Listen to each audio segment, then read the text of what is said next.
Hey, this is Matt once again. Welcome back to another video, and this is a paid request for Shawn. If you're watching, Shawn, thank you. Thank you for your patience. Thank you for your generosity. I hope you enjoy. He sent in a couple of requests. Gonna try to get to them, all of them, as soon as I can, but thank you again for your patience. And one of the requests he wanted me to do was a commentary on this 1985 film called Mask, which will be interesting because I've only seen this film once. I didn't mind it for what it was, but I mean, still interesting choice. So we'll get into that. Before that, I'll say if anyone's interested in requesting any type of movie review, re-review, commentary like this, reaction, a live commentary, a live stream, video game playthrough for an hour or full playthrough, whatever the case may be, feel free to send it either directly to my PayPal. I do have a CashApp as well. Links are down below in the info box, and I will get to it as soon as I possibly can. For those who sent them, thank you. I do appreciate it. I am paused at the beginning. This is a lengthy film, 2 hours and 7 minutes, give or take. So let's get started at 3, 2, 1, pressing play. For syncing, we have the Universal logo. Going through the stars, we have the Earth and the Universal, there you go, MCA company. Now the version I am seeing is the version that you find nowadays on streaming and stuff, which is with the Bruce Springsteen soundtrack. Now for those who don't know, this is based on a true story of a person who had this stuff with his face, body going on. And the real person sadly passed away, just like in the movie. But they were a big Bruce Springsteen fan. So when the mother allowed the film to get made, directed by Peter Bogdanovich, she said, well, Rotti Dennis, Rotti, the real life person, was a big Bruce Springsteen fan, so let's have that on the soundtrack. Well, sadly, because of some stuff with the rights, the soundtrack, the music, they were not able to use that, so they used Bob Seger. Peter Bogdanovich was not happy about it. The mom was not happy about it. I think she even said, my son didn't even know or listen to Bob Seger, and there's a bit of a kerfluffle until years and years later, it finally got the Bruce Springsteen soundtrack. I will be honest though, I actually prefer the Bob Seger because I watched clips with that, with those songs in it, and I think Bob Seger actually works better. I mean, I'm more of a Bob Seger fan. I don't mind Springsteen, but I do prefer Bob Seger. I think the ending in particular works better. What was the song? I want to make sure I get it right. Roll Me Away.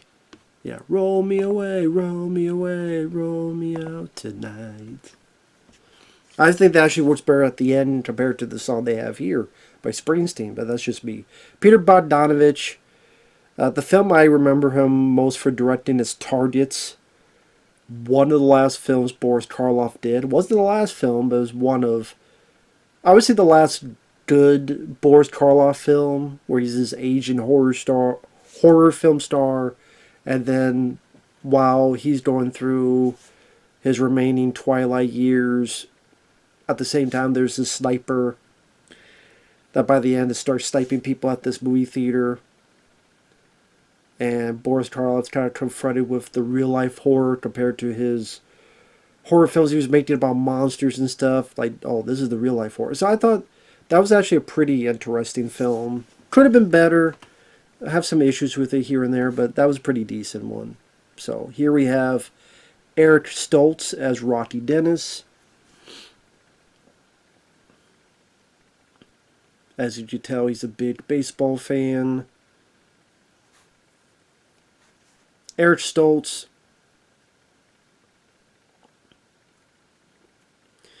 Now that I think about it, this was the same year as Back to the Future. And of course, the big story is he was going to star in Back to the Future. He was the star. They were filming it, and then in the midst of filming, they fired him. They shot apparently a decent amount of the film. So it cost a lot of money to refilm that stuff with Michael J. Fox. They just said it's not working. He's like too serious in the role. And I'm like, don't you know this? Isn't this what auditions are for? But anyway, I'm sure he gets asked about that a lot. And I guarantee you that footage is somewhere around. And you see snippets that they put in documentaries about to the future. But just release all the footage. Release all the footage. Have people give a big, lengthy taste of what Eric Stoltz's performance would have been. And that would be interesting to see. But he was also in The Fly 2. He was in Anaconda, the original Anaconda. He's been in a few other films here or there. Pulp Fiction, of course. I don't mind him as an actor. I won't say he's one of my favorites, but, he's okay. He does a good job here. I think he's very effective in this. And the makeup is pretty well done. It was actually won the Oscar, I believe, for Best Makeup for this year. I believe Eric Stoltz and Cher were nominated for Golden Globes. I think Cher won, Best Actress at the Cannes Film Festival. This film, I think, did okay at the box office. It made 40-some million, I think. But it's one of those films you never really hear anybody talk about. You really never hear anyone bring this up. But, I mean, there are people that go through this that have this type of thing with their face, and then it's like, well, how do you deal with it? How do you deal with it on a daily basis? And I like that he's so used to it that normally in this kind of film, it's this very kind of, he's high in the shadows, and you go through that don't see me type of thing. But I like that we're past that, and he's now, this is just normal life to him. I'm tired. I'm not going to shun myself. I'm not going to be afraid. This is just my life, just how it is. And we've gone past the initial fear, and now I'm used to this. I'm used to this face. I'm used to it. It is how it is. And then you have Cher as the tough single mom. She smokes, she drinks. Cher, she's one of those people you don't really hear about either, but she was actually a pretty good actress. She was in Moonstruck, Nicolas Cage, this one, I think The Witches of Eastwick. And it's easy for people to kind of slog her off. Oh, she sings Sonny and Cher. But she actually was a pretty decent actress. So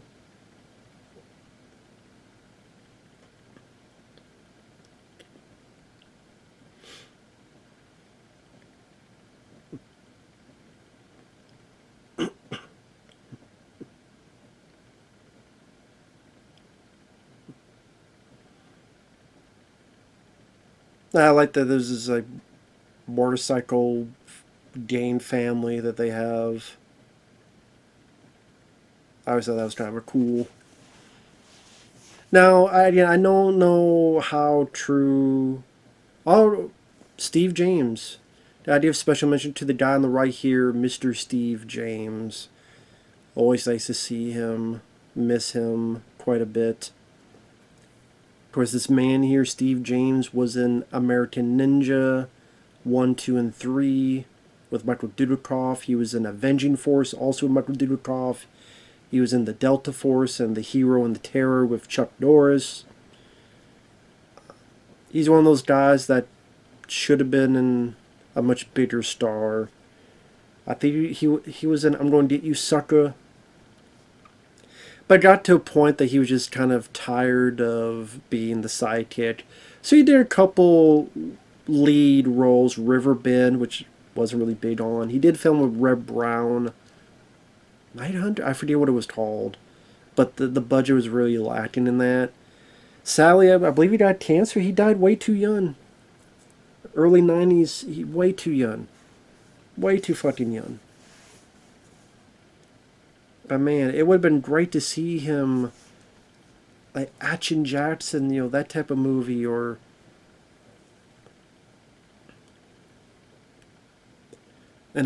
I just see him in a Die Hard type of movie because he's got that humor and the wisecracking attitude.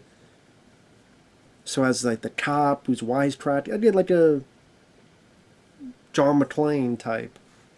I love to have seen him do that. He could have easily, the stuff like Wesley Snipes would get. Steve James could have easily pulled that off, and I smile whenever I see him, but also saddened as well because he deserves so much more, man. So much more. It's just a damn shame. It's a damn shame.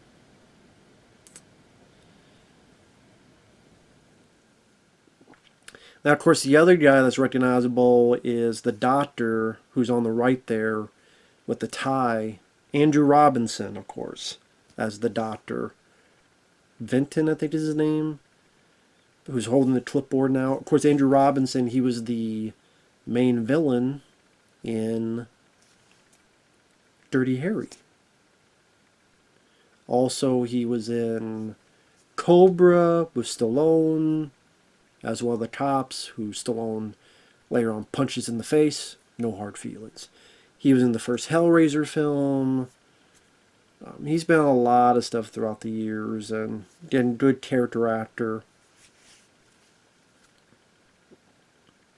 I'm trying to remember, there's a film he was in but got cut out of. I know my friend Fabio mentioned it because he actually met Andrew Robinson and asked him. I forget what that film is now. Damn it. Anyway.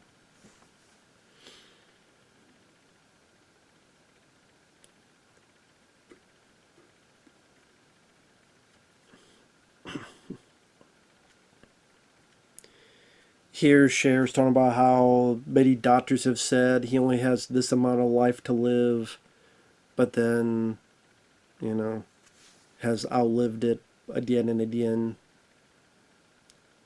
Only Sally this time, Andrew Robinson had a bit of a point. Sally.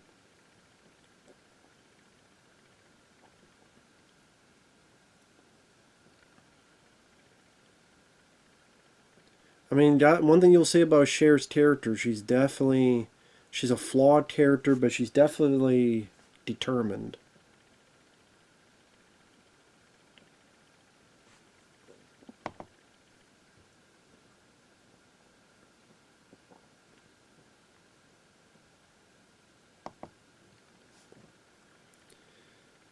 But yeah, you see this motorcycle group. I like how a lot of them are very loyal to Rocky.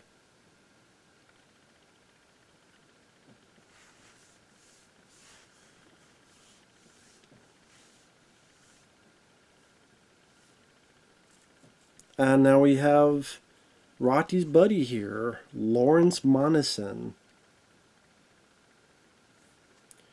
Lawrence Monessen,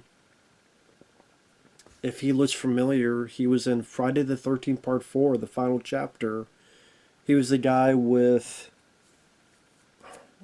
Crispin Glover, speaking of Back to the Future, having the conversation about the computer saying you're a dead fuck. A dead fuck? The computer don't lie. Of course, he was also the star of, was it The Last American Virgin? The one that has that pretty depressing ending where he doesn't get the girl he helped pay for the girl's abortion, and the girl still cheats on him, and he goes home all sad and depressed, which it's depressing, but it's realistic, one of the more realistic teen movie endings. So the movie itself is flawed. It kind of didn't know what tone it wanted to be.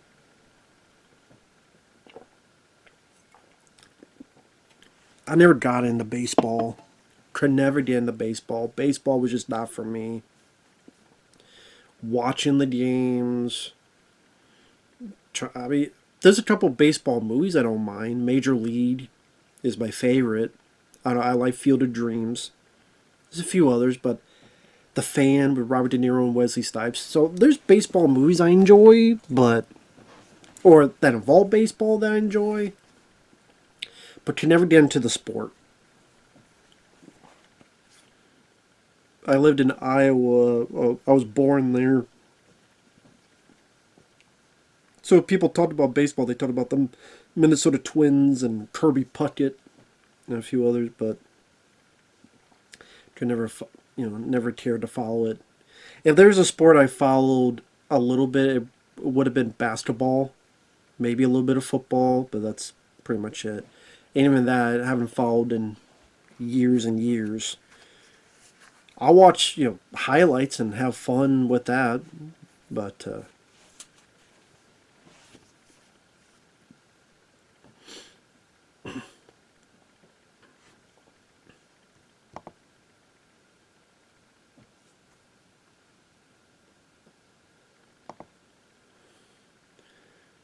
now this guy here, I believe that's Dennis Berkeley as a Dozer. I want to look up, I know I've seen him in other stuff before, and I want to look up what else he's been in. Because I know I've seen him in stuff. Sadly passed away in 2013.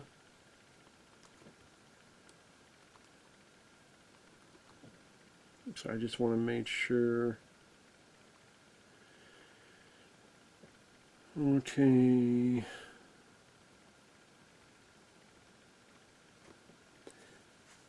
That's what it was. So in Suburban Commando with Hulk Hogan, which is a film I watched a lot when I was a kid because, funny enough, it was one of the trailers in front of Ninja Turtles 2 Secret of the Ooze, which was that and the first Ninja Turtles were some of my most watched VHS tapes. And it would have the trailer for Suburban Commando, and my favorite bit was Hulk Hogan going, what? Let me guess, you don't pound my face? Wait, kid, this is 90s. We don't sue you. And he's the guy that says that, who plays Dozer, the big biker guy. He was also in Son-in-Law. He was the big guy Theo who worked with the bad guys to screw over Pauly Shore's character in the third act.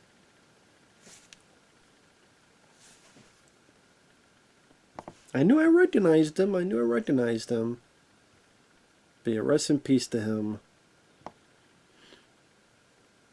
So Rusty Dennis sold the film rights to Rocky's life story for $15,000, most of which went to pay medical bills for his son Joshua, who was undergoing treatment for AIDS.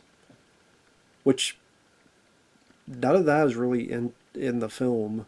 She originally hoped the film would focus on Rocky's life and intrepid personality, rather than giving equal emphasis to her story, but was won over by Cher's role, stating, "Cher depicted the way I am very well."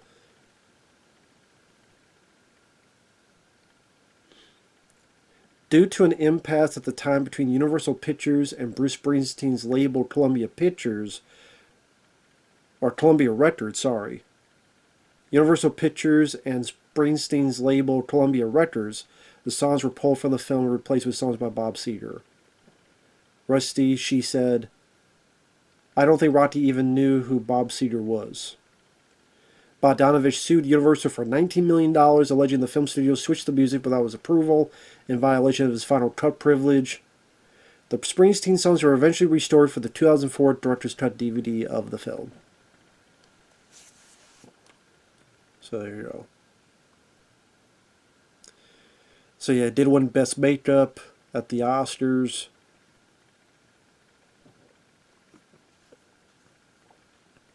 So there you go. I just wanted to take a look at that.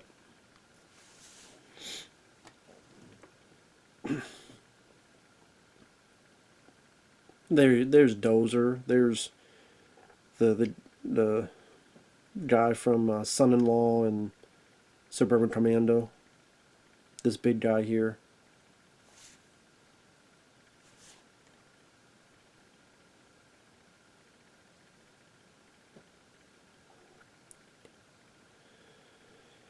Well, I gotta say, these guys are probably a lot cooler to hang out than fucking kids at school. I'll say that.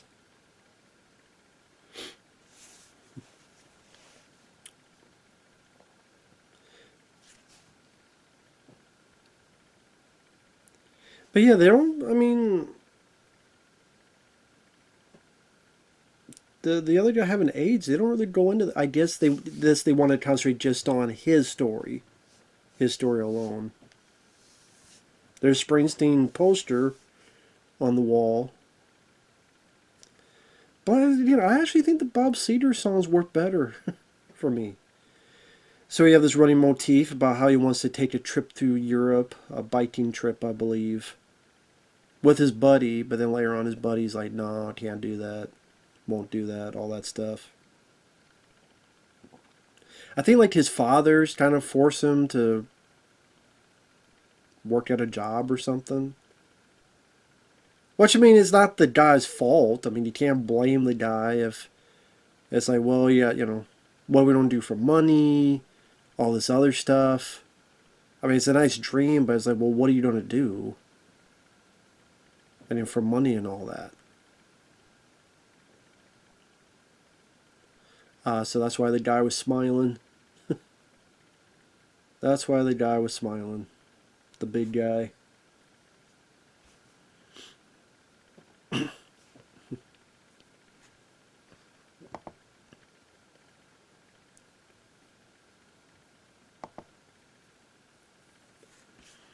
Yeah, that's the thing. The Cher's character is definitely a flawed character. Just I think she's into drugs as well as alcohol. I mean, and she does care for her son, but she's definitely not a perfect person. But she does care.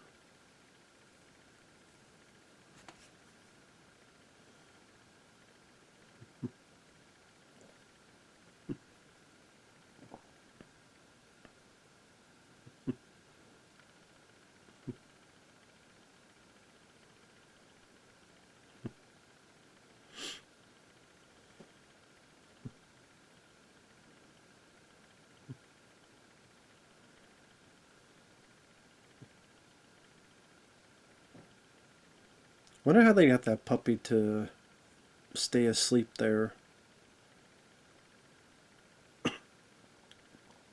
Yeah, I think they'd be worried about waking it up and barking and all this other stuff.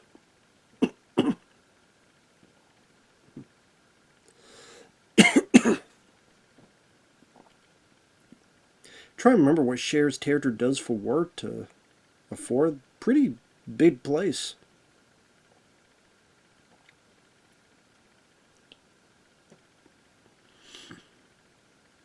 Although it looks like, I mean, they're it's not, makes sense, and that's going to be the most cleaned up place.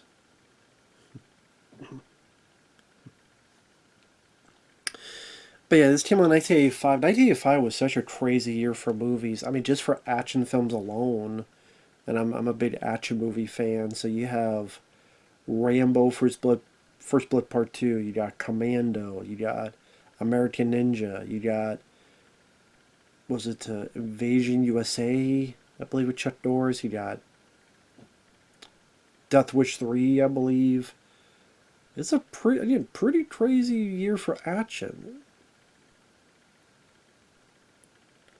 As well as a lot of the movies. Back to the Future being the big one.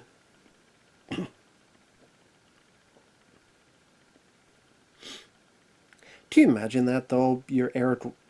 I keep wanting to say Eric Roberts. I don't know why. Eric Stoltz. So if I say Eric Roberts, I apologize. I meant to say Eric Stoltz. I don't know why. Sometimes my mind flips to another name for no reason. But Eric Stoltz. That thing with Eric, that mind's. I mean, again, I don't know if he did this before or after Back to the Future.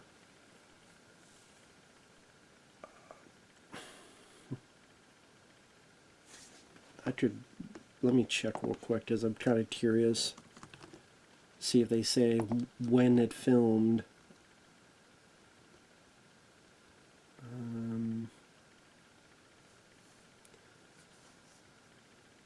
In 1984, camp scenes of the film were so If 1984 it was...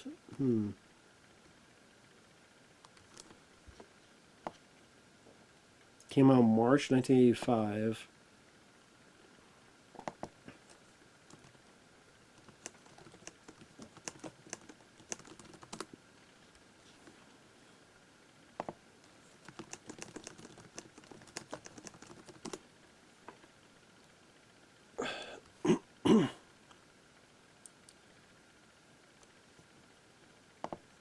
So sorry, I just curious about this.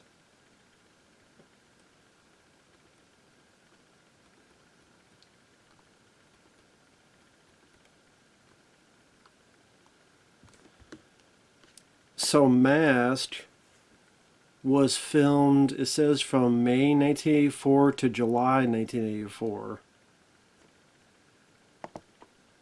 Then Back to the Future began November 1984 to February 1985. So he filmed Mask first, then this one. Well, a chunk of this one.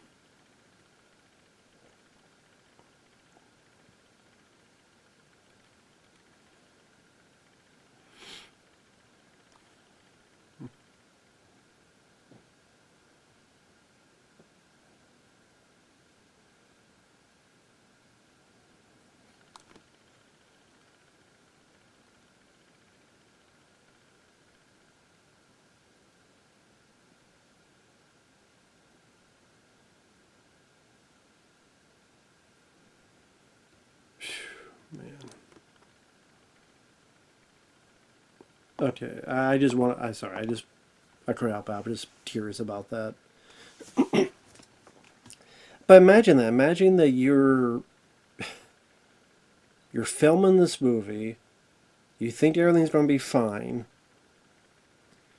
and you just did this film with Cher that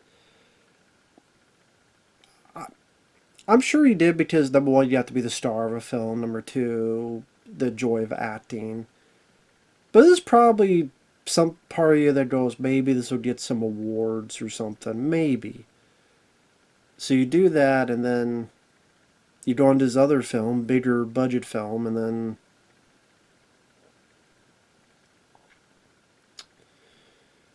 it just didn't work out that way. But then when the films come out, like this comes out first, it does okay, and then a few months later, Back to the Future comes out and rocks the whole country for the year. See, I think he's like looking at this going, man, that could have been me. Maybe, I don't know. You would think, at least there's got to be a part of your brain that's got to fuck with you. It's got to fuck with you. Maybe not, I don't know. But I mean, that'd have to fuck with you a little bit at least. Because after this film, he did what?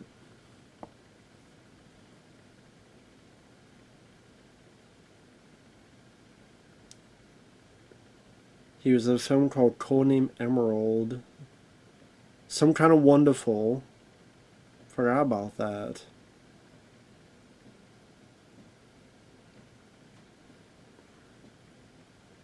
In a medieval film called Lionheart. In a film called Sister Sister. Something in 88 called Haunted Summer. The Fly 2 in 89. Say Anything he was in 89. Memphis Belle in 1990.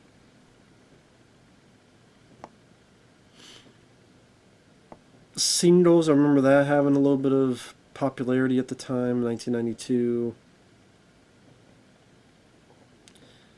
Really just like Killing Zoe and Pulp Fiction 94. And then The Prophecy 95. Anaconda was 97. So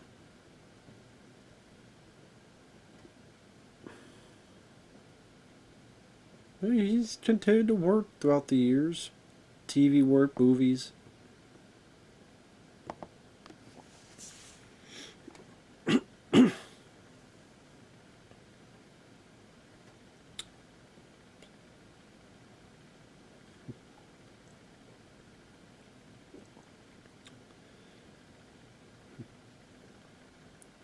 I will say, I do think the film at times kind of sometimes takes a bit to get going. The kind of yeah, I don't know if this film need to be over 2 hours for a movie.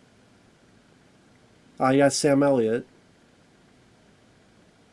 which I love Sam Elliott. Always been a big fan of his. I think was it Bernie Tullis his character's based on. Sam Elliott, man, just has that great voice and demeanor. He's another guy. I mean, he has done films that I've seen and recognized. I remember back in the day he did a film called Frogs, which I mean the only reason I could watch the film is because Sam Elliott is the star. But he was in Roadhouse, of course. He was in Shakedown with Peter Weller.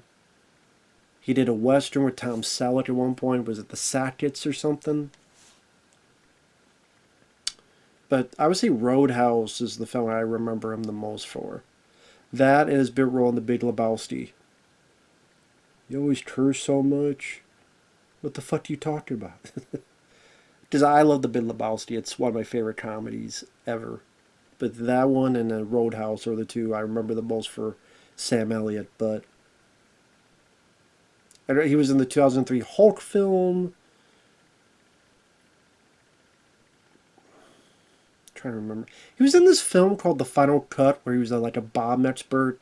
That's a film that I wish could have been better. Because it was nice to see him star in a film that wasn't a western. Because there's some westerns I enjoy. It's not my favorite genre, but it is not a lot of times you got to be the star of a film. That again, that wasn't a western. So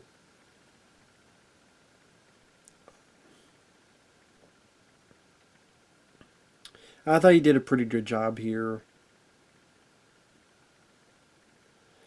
Kind of the father figure to this guy. Huh? Santa Claus. Bit of a Christmas season.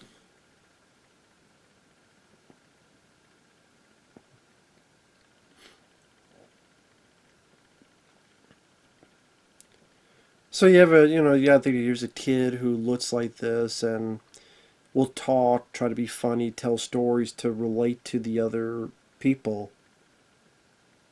And they're laughing, enjoying, and he's trying to do the best he can. Which he doesn't act like a total, victim or anything. This other guy looks like he's trying to be Zach Morris from Saved by the Bell. This guy on the left, I swear he's like. I think Saved by the Bell was after this, but I'm just looking at him and like, it's all right. I was Saved by the Bell.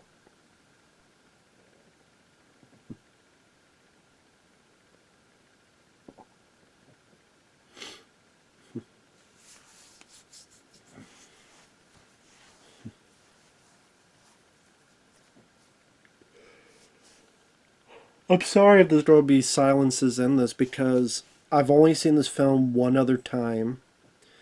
I remember not minding it. Like it's a decent, it's a well acted movie. It's got a good cast. But just sometimes there's those films that you don't mind, but you just I don't know, don't rewatch. I don't know how to put it.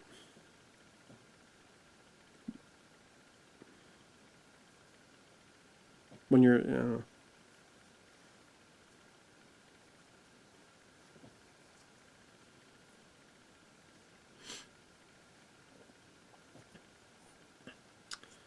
here it shows a little bit of the strain of the mother-son relationship where he's reading this thing he wrote and she's not even paying attention because she got other stuff on her mind. She's busy with other stuff.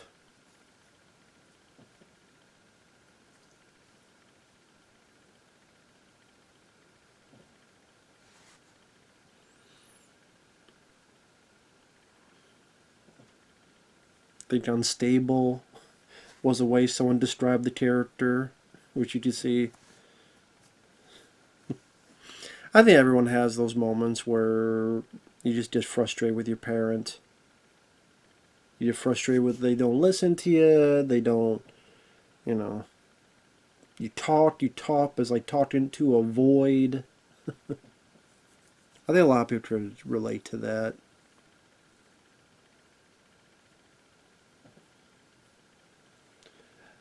So you have the kid who, you know, wants to talk to her, wants to help his mom because she's got drugs and stuff, and she doesn't want to admit that she has a problem.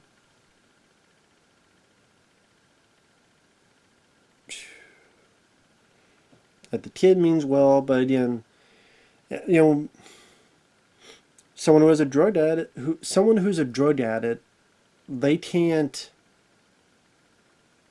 admit. It's like you can't force them to get help. Sometimes they have to hit rock bottom themselves, and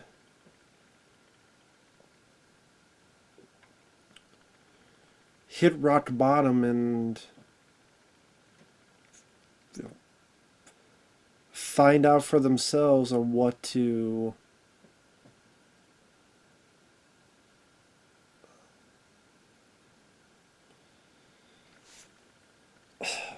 figure out themselves is what I'm getting at.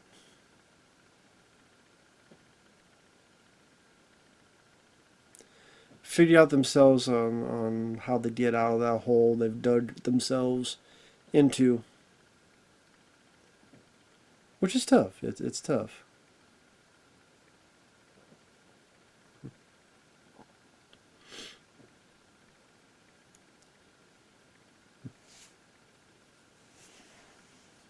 Yeah, she's always bringing guys home and having some fun.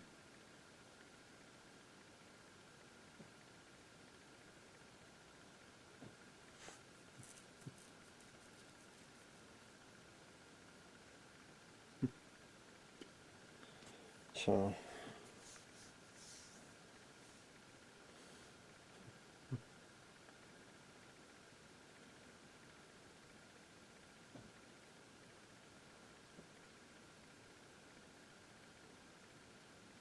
and these pains he has in his head, which is a precursor to pretty much what will lead to his death at the end of the film. Because I do remember that where she comes in, he's in bed, not moving, and she's like, "Don't pull this shit on me." Like, Cher did a fantastic job in that moment. Like, that's really good acting moment. Reminds me of SLC. Yeah, SLC Punch with Matthew Lillard, where he finds his friend Bob dead. And the way he says, what was the line? "I'm not ready for this." I mean, just a lot of those scenes play out in a lot of different movies. When you bring something a bit different, line, acting, personality wise, becomes very effective. And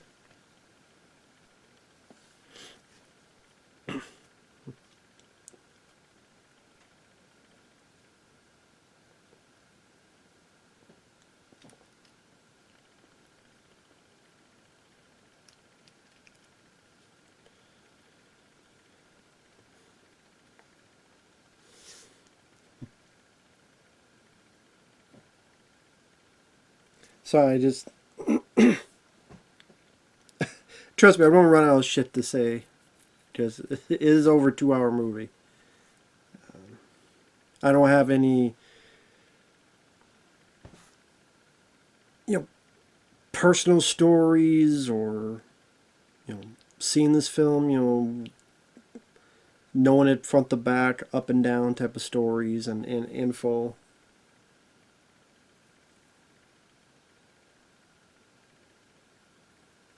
So Shawn just don't have to deal with what he did from this commentary.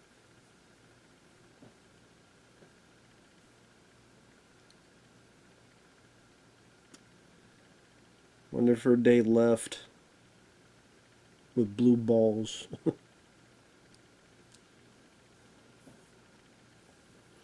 Wonder if maybe deep down she knows one day she may come in here and find her son gone. I just probably wonders if that's why she does drugs and all this other stuff. Oh, the guy waited.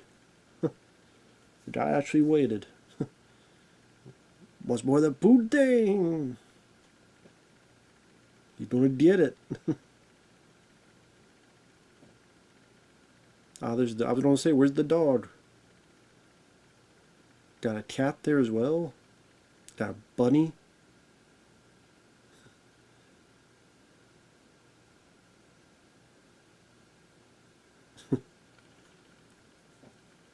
Damn animal farm there. Bunny, a dog, and a cat. Now, and a bird. There you go. Fuck. What's next? A goddamn goat? What else is there? Where's the goats? This is a fucking animal farm. Shit.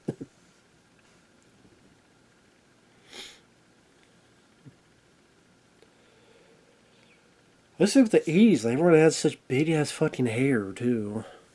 That bird could put a nest in Cher's hair. That's why the bird's there looking like, hey, you have a nest on your head.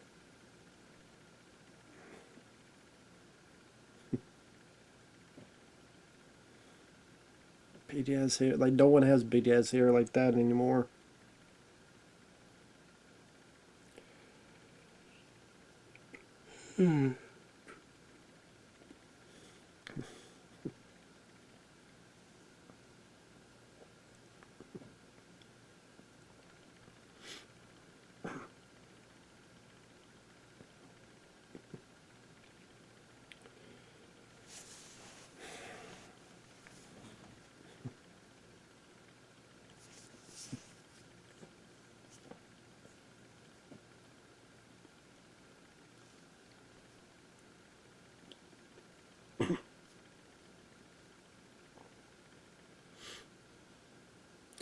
In the makeup, when you look up close, there's a lot of nice little details on the forehead and stuff like that. I do see why one of the best makeup is pretty good details in there.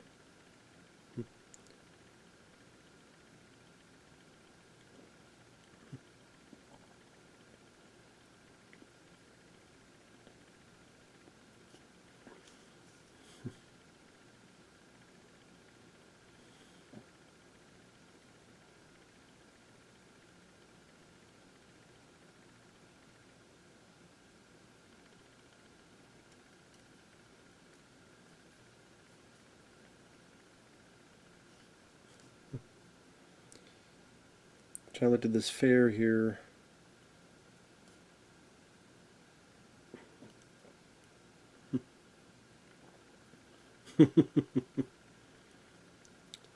You sure you want to mess with Sam Elliott in this game? I don't think you want to mess with them.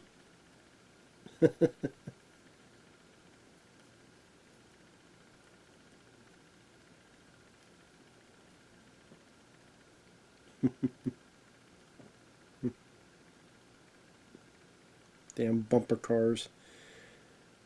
Didn't get to ride much bumper cars. I just fair wise. I do remember growing up.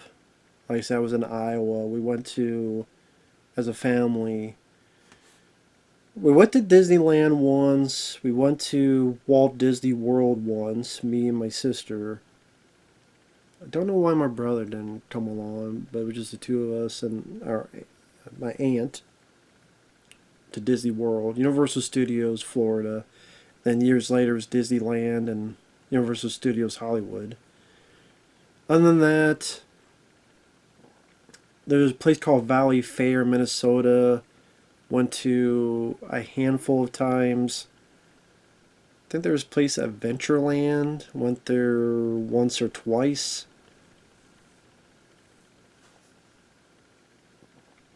And yeah, I can't tell you the last time I went to a fair or anything of the sort.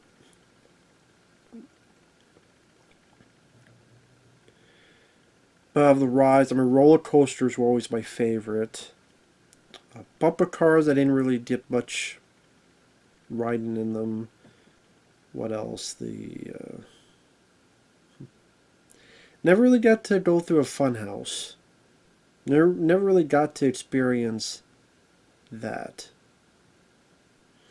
I mean, it'd be cool one day to experience I think Universal, the where it's like horror film, haunted frights type of thing. That seems pretty cool to me one day try out. The ones that made me sick was the ones I call the spider, where they kind of twirl around and kind of go diagonal, and I don't know how to put it. It's like imagine a center and everything's out like a octopus or a spider. Usually that'd be the names, octopus, spider, one of those. And you twirl around in a circle. That would just make me sick and nauseous. So those I try to handle. Roller coaster is perfectly fine. But anyway.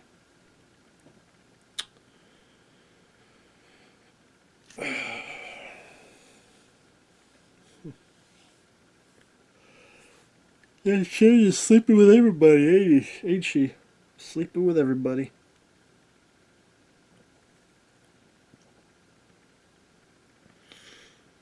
And yeah, the funny mirror stuff. I never really delved into that either.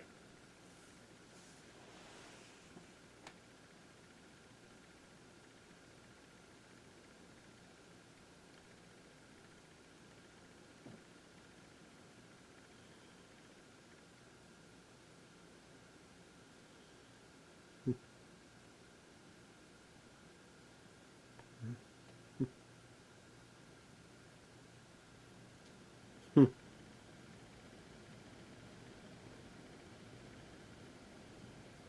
Hmm.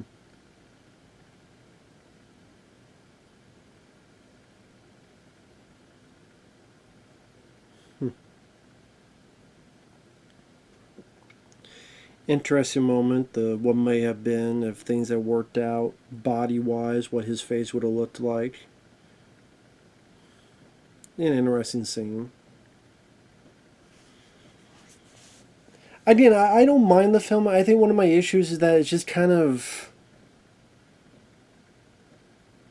it's a slice of life movie. It doesn't feel like we're really going any direction. It's just kind of here's a scene they go to a carnival. Here's a scene where they go to, the fight with him and his mom. There's this little bit of a scene at school. There's just which idea is just it's based on the kid's life, so it's just kind of like a lot of us. Some an assemblage of scenes put together. So you can't really get mad about that.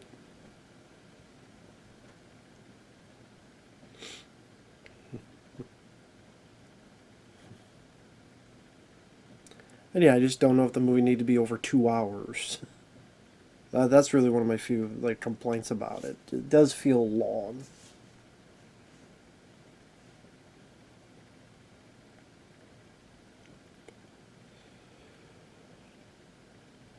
Yeah, I know it critically got a lot of good accolades. Roger Ebert, I know, was a fan of the film.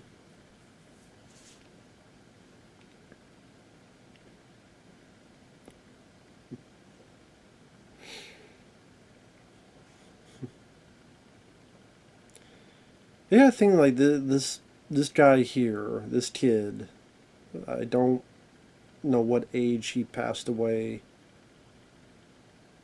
I mean, obviously, he's still in school, as is based on that film. I mean, you think about it. Like what I'm saying is, I wonder. Well, I guess I could look it up. Like, what year did the kid pass away? Yeah, the real life.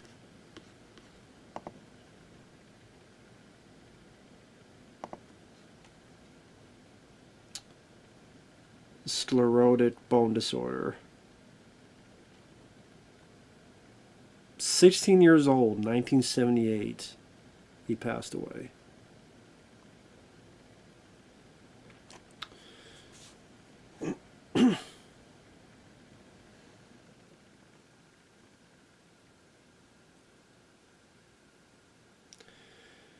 September 1978, his health had gone so bad he used a wheelchair for the final weeks of his life. Family ate at a restaurant. Clearly, he was pretty weak. He had a headache. His mom said, get some sleep. Died the next morning. Mom says she heard him stirring around 6 a.m. Heard him stirring around 6 a.m. But he was dead when she went to check on him at 10 a.m. Sudden arrhythmic death syndrome, a condition of unknown origin that may have been related to CDD.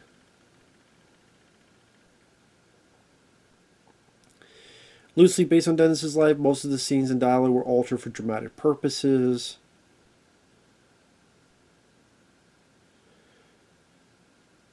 Rusty said the film was mostly accurate, but with two major departures. The events occurred across 10 to 12 years, rather than 1 year as depicted in the film. And Dennis's older half-brother Joshua is not in the film. I don't know why you would get rid of the brother character. That just seems kind of weird to me. I mean, how a brother... I don't know, something about this seems strange to me. I don't know. But yeah, 1978.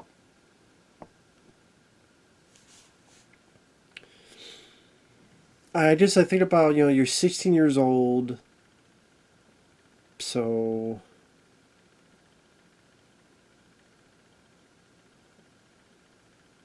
trying to think.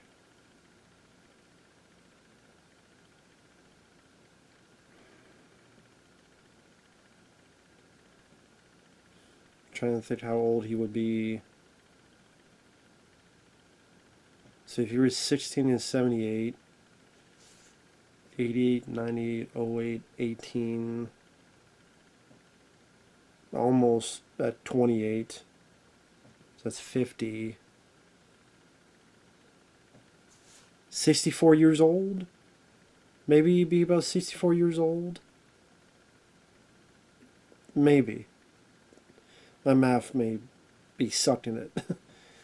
But, I mean, think about all the stuff he missed out on throughout the years. I mean, he was a big fan of music, all the different types of music and songs he missed out on. Bruce Springsteen songs, Streets of Philadelphia.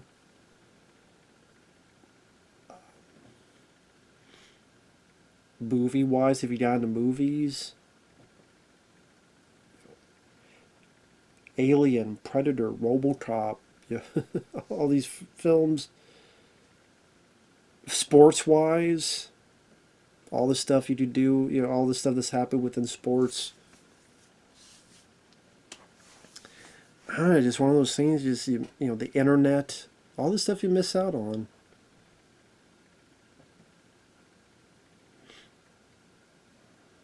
And, it's a shame. And it's where you kind of think about your own life, and, you think about, you don't know how long you have on this planet. You don't know how long you have in this world.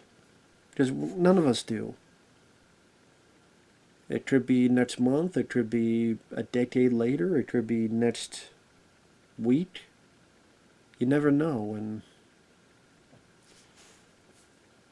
I look you right here in this room, and I don't know what will happen by a year from now. Thought you'd be starting on the country. That's a whole other thing. But just in my own little world, don't know.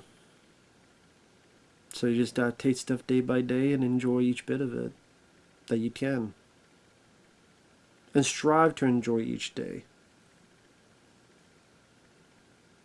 Yeah, you're busy with work and family and all that stuff, but being entirely selfish is a bad thing.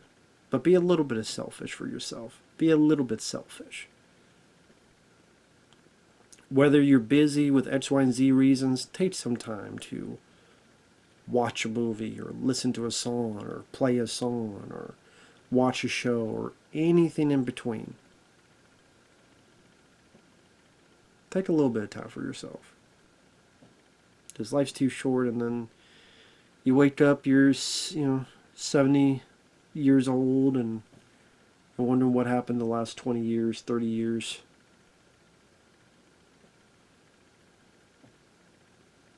Or you're 40 some, and you're wondering what the fuck happened in the past 10 years. And then you think about, as tough as things are, I'm lucky enough to be able to experience the stuff I've experienced so far. Like right here, right now, this moment in time, I'm getting to do YouTube videos. For some reason, people are nice enough to send me paid requests to watch, review movies, commentaries, all this stuff. And I don't take that lightly. I find that extremely generous. Right now, I could go play with emulators almost any video game I want. I could watch pretty much any movie I want.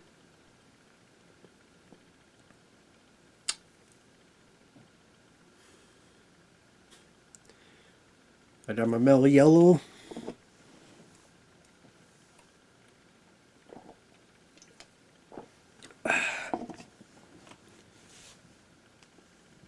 I don't know, you just appreciate things. You appreciate things. Because you look at someone like this that didn't get a whole lot of stuff. Yeah, I think this is where she hires a hooker for her son. That's right. I think that's Kelly Jo Minter, I believe. I believe that's she was in Nightmare on Elm Street Part 5, The Dream Child. Her and Lisa Wolcott were two of the few that lived in that film. Then she was also in The People Under the Stairs. She's the one telling her the fortune to fool. To fool. But yeah. I'm like, yeah, I think that's her.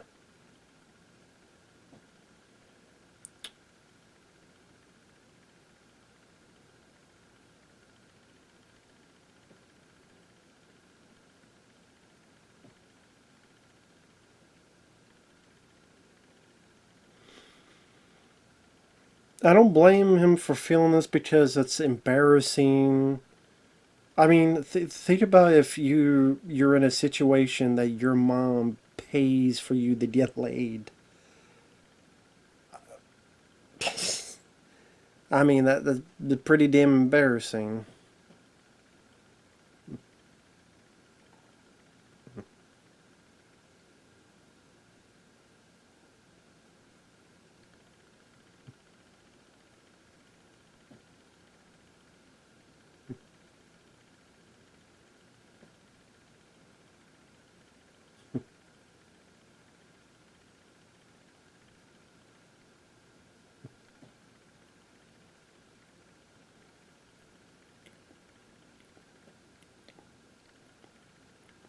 I mean, I guess some would go, hey, that's a cool mom.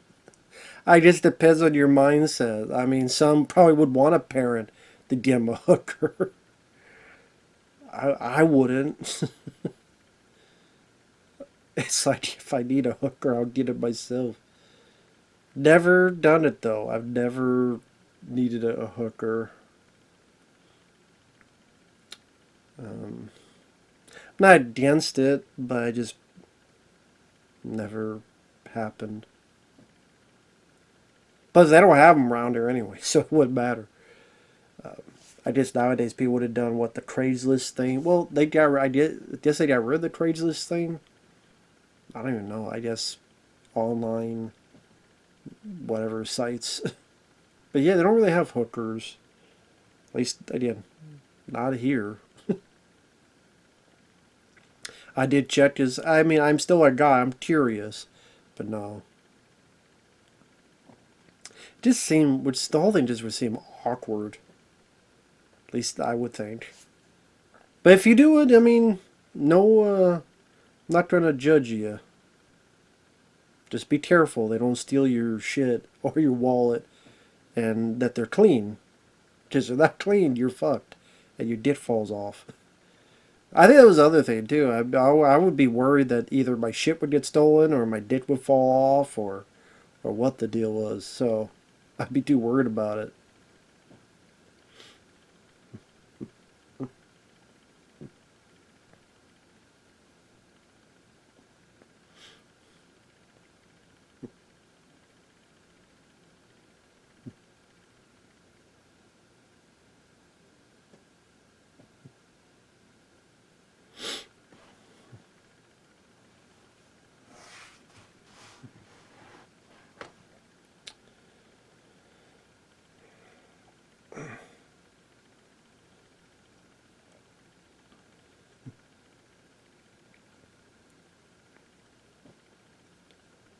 But yeah, I have no issues with the acting in the film. I think the acting is pretty good in the movie.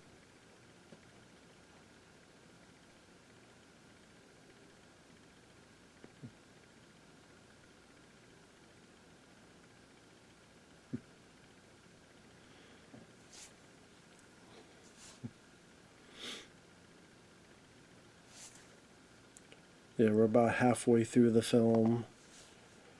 Because you know you still got the Laura Dern is in the film as his blind girl that the two of them kind of fall in love with each other.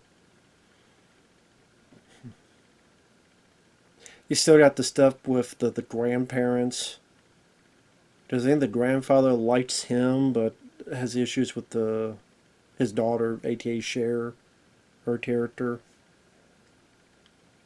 So yeah, that stuff going on.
Easy money she got.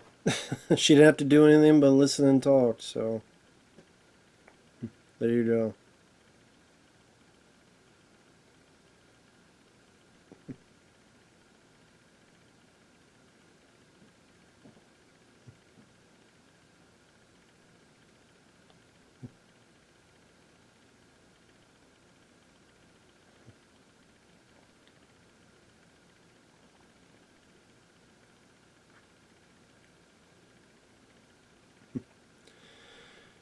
You know what's crazy also is that today there will probably be a chunk of women that would actually be into his look. I mean, hell, there are women that I mean, there's men too that are into animals, like or furry animals or people in fursuits, and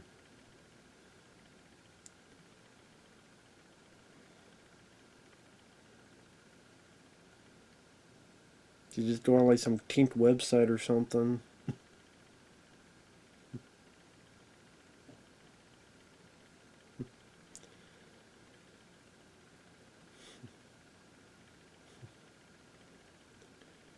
But I guess you see how time has gone with how much bigger that dog has gotten.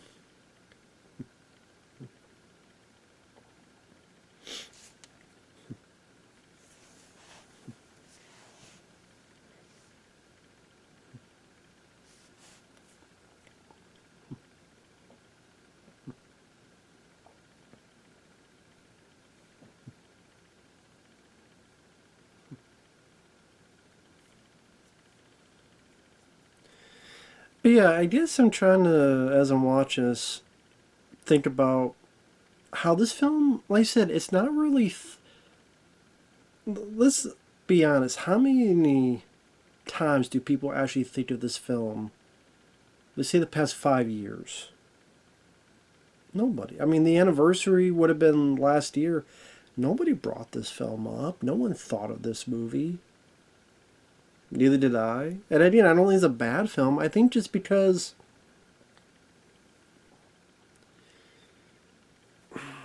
it didn't really make a big impact, I would say, pop culture wise.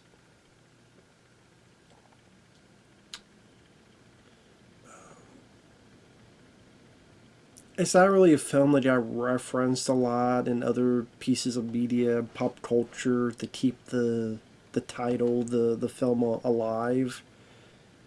Hell, if you say Masked, they think they're going to talk about The Mask with Jim Carrey. So it just, and the film itself, while it's again, it's not a bad film. I wouldn't say it's a memorable film. And right now, your film could be a decent and good film without being a memorable film. So I would say this isn't memorable. Decent, yeah, but not memorable.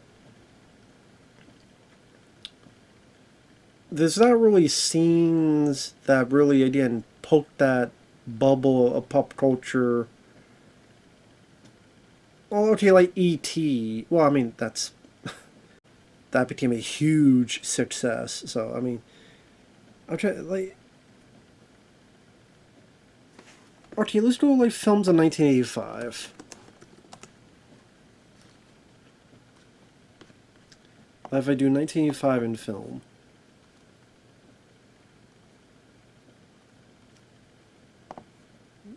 Just go through some of the stuff. Like the top 10 films. Back to the Future. Well, I mean, again, these were huge hits.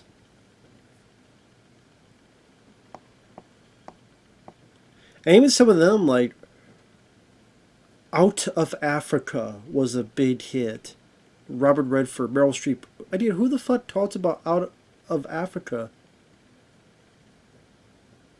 It's the films like The Goonies, Rocky 4, that stuff. It's, the horror community keeps films alive, like The Mutilator. Was it Arrow Video released the film, and then you even had The Mutilator 2 and all this stuff. So horror fans definitely keep a lot of their films alive. Where, I mean, there's whole groups, I'm sure, talk about The Mutilator. There ain't no groups talking about Mask. Blood Simple, that's in the ether because of the Coen brothers. The Breakfast Club, became a classic. Kids relating to it. John Hughes becoming a big director.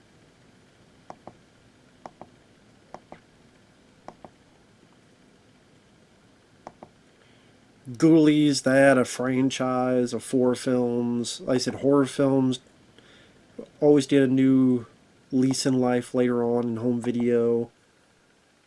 Because younger kids, they don't go more towards horror, action, and maybe like goofy comedy. Dramas are not really their go-to when they're kids or teenagers. The gateway movie for kids is not really dramas. And of course, that's going to be the theme that people are going to, people meaning streaming services, YouTube, like people are going to bring up are those gateway films because, people are looking for it, they're going to hopefully search for it, and then, they'll come across your channel.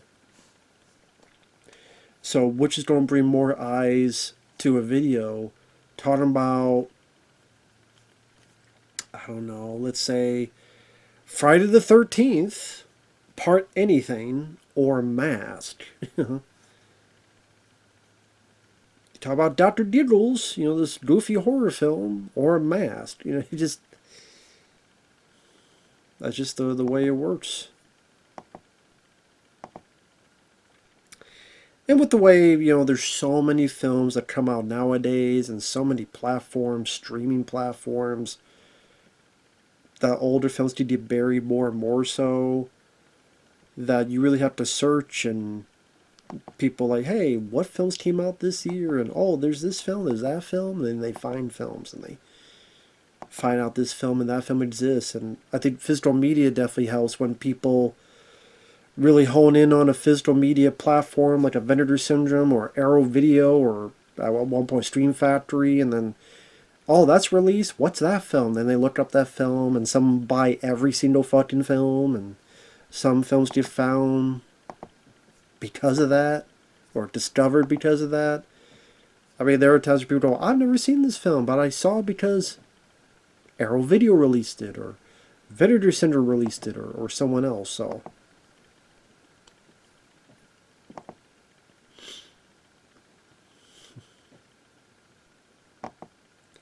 But Masked isn't really one of those movies that is on the ton of society and pop culture and everything in between.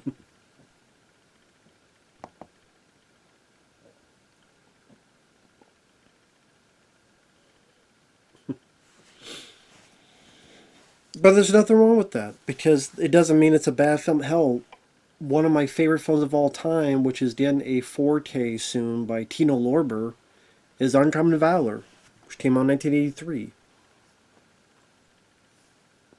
You got Gene Hackman, Patrick Swayze, Reb Brown, Robert Stack, Randall Tetz Cobb, Tim Thomerson, Fred Ward. Insanely good cast. To me, that's one of the more underrated films ever. So here we have our grandparents, two recognizable people. The grandpa is Richard Dysart. Richard Dysart I remember as the Doc in John Carpenter's The Thing. He's the one where getting the paddles going, thrusts his arms down, and gets his arms bitten off by the Thing. So yeah, John Carpenter's The Thing is definitely a movie, of course, a classic. That is a film that has lived on. It's considered one of the best. So he was in that. He was also in this film, there's Warning Sign from the early 80s. That's a pretty good movie about a virus that infects a facility. Kind of a precursor to 28 Days Later, because the virus is a rage-inducing virus. And then the grandma is Estelle Getty. The Golden Girls is her claim to fame. I remember from Stop or My Mom Will Shoot. By Sylvester Stallone's mom in that. Which Stop or My Mom Will Shoot I could watch. I mean, it's not a great movie. It has its flaws. I can have fun and watch it because Stallone is having fun in it. And I'm a big fan of the guy. So that is a bit infectious for me. When there's a guy you like and he's having fun, so then I'm having fun. It's goofy and silly. That's not always the case. Like Arnold did Killing Gunther. I think Killing Gunther is a terrible fucking movie, but I mean, sometimes that could be fun. So just the story here is that the grandpa, well, he's the dad of Cher. The two of them don't get along the best. Sam Elliott's kind of there to be kind of a mediator between the two.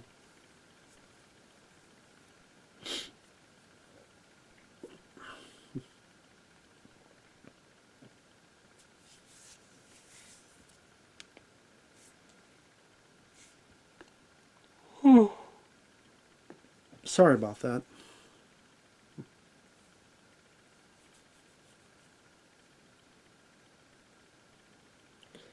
Yeah, you tell Estelle Getty is not gun-ho about some shit. Not the most gun-ho about something or other.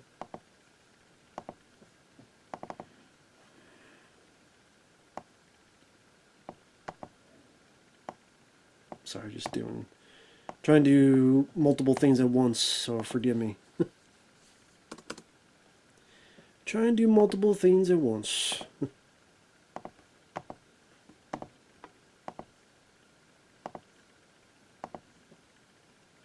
I got a gift. Got a gift.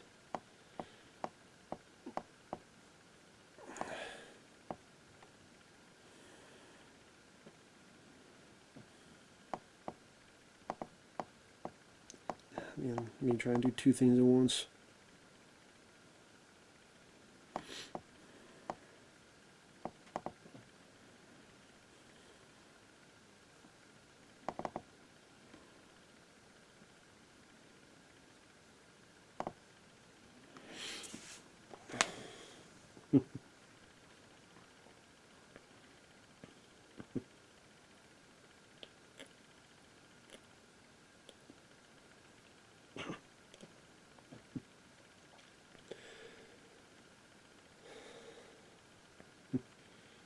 You get another beer? Yep, I thought so.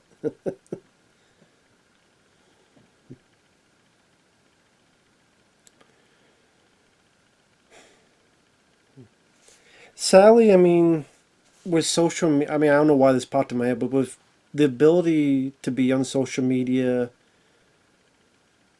I mean, there's a lot that gained, but there's a lot that we lost too, where you'd have to actually tackle and talk to your family and friends face to face, and in a weird way, kind of made things more down to earth.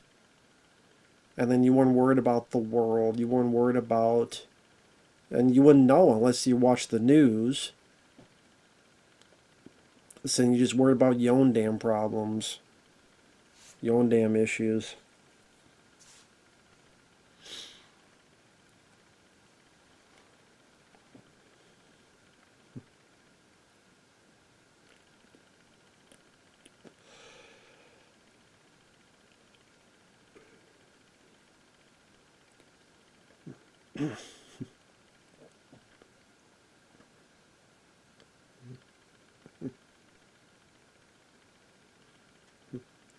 Definitely seemed like he had a good time.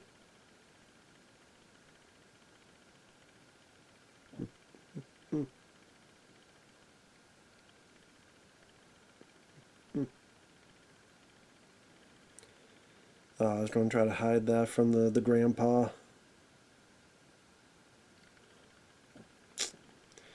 But they know what's going on. You tell the grandparents no.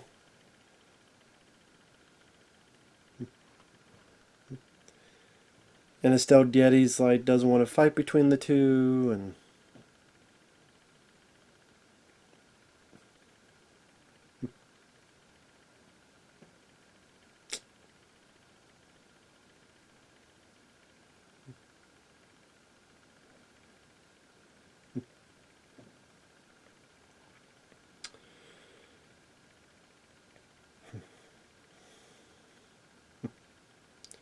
is it the grandpa took your son, on a good time, good day, and you gotta be a fucking druggie and ruin the shit.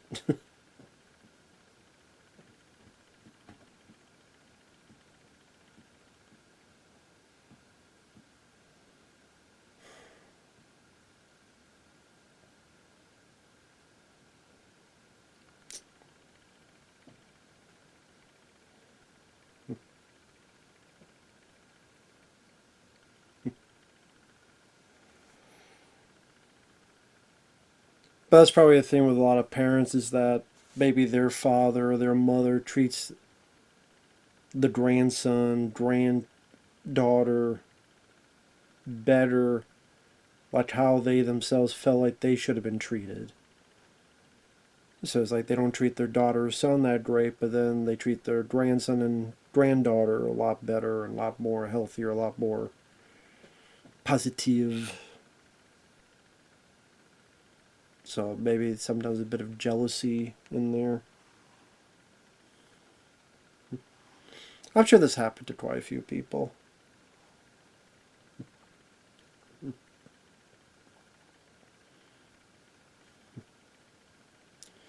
Okay, the blind school. This is where he's going to meet Laura Dern. Yes, the same Laura Dern who would be in Jurassic Park, on many others, well, a few other films. I think most remember her the most for Jurassic Park, but she was in other stuff. Like Grizzly 2, Charlie Sheen, George Clooney.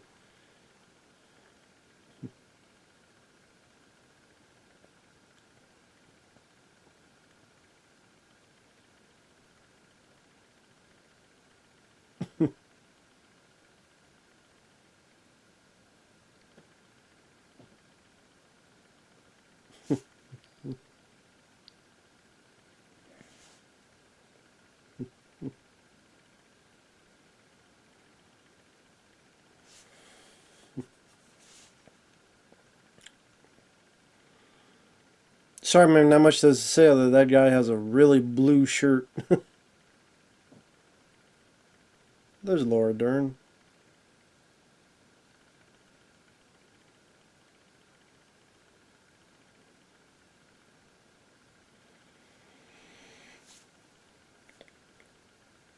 Oh,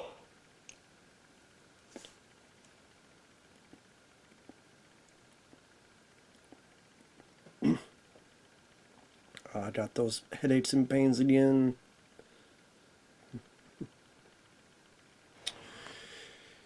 That's the thing, though, is that not just that, but other, like sometimes other afflictions people have, like giants who they're pretty tall. A lot of times there's the fear of their heart will give out, and like Andre the Giant died fairly young, and the Big Show, who's the Giant in WCW, the Big Show in WWE, there was worry, but I know he got some kind of surgery. I forget what it is, in order to kind of stop growing and stuff, and also the obviously eat stuff, be healthier, and live a much longer life, which is nice. Not always the case for people with the. It makes me wonder if this kid was born a decade later, would or 2 decades later. I would think with medicine they would have done some stuff to help him live a longer life and stop whatever impeded his life. Maybe. I'm not an expert on the subject, so I don't know. I don't know, Captain. I don't know.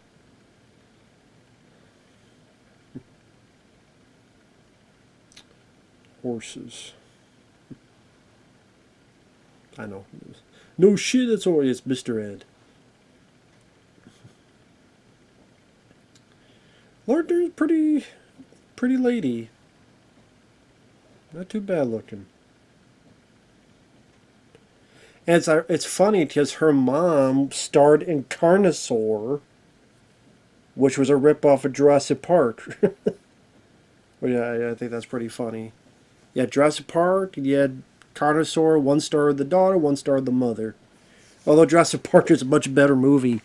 Carnosaur was okay ish, but the budget was not there. Raphael Sabarge is not the best actor. And the ending was so downbeat for like no reason. Should have been that damn downbeat. But it was. Take that for you well. Carnosaur 2 and 3 are a lot better. I wish they would get a Blu-ray. Can't. Yeah, I should do it right on the Masked commentary where, 5 people watch it. Get Carnosaur 2 and 3 on Blu-ray, damn it. What's the dealio? Anyway.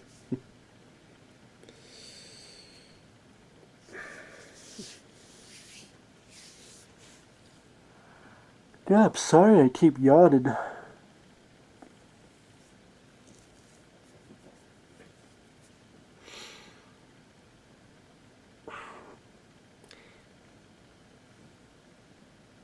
I'm curious. Does this have? I'm just curious. Does this have a Blu-ray? It does. But I'm just curious what's on it. Looks like from overseas, it's the director's cut, it says. I love how I clicked on it and it says, love this. The reviews are talking about the Jim Carrey movie.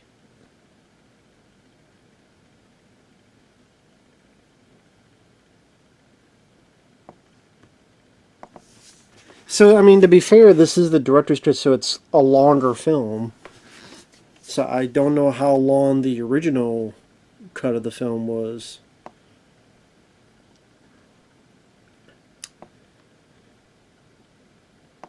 I didn't. I don't even know. I have to look here. Does this have a release on Blu-ray, or is that like a look like an overseas one? But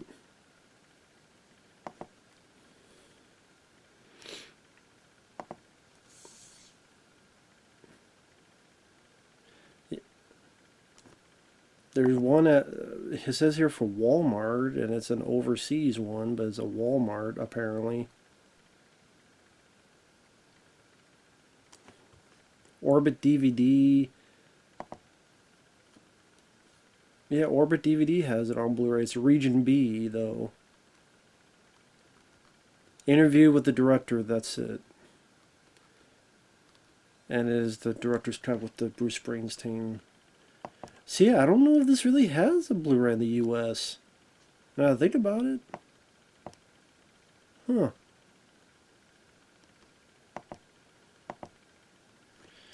Well, yeah, I mean, that doesn't really help either for, why a film kind of disappears or doesn't. Yeah, the only thing is bootleg. A bootleg that has both versions of the film. So yeah, you buy the bootleg version. That's about it. But yeah, that's about it.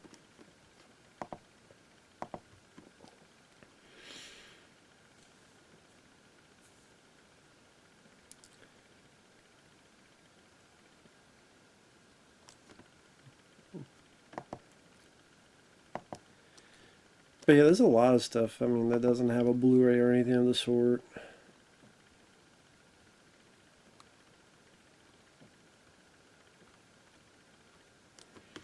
Or need a better one, like Moontrap.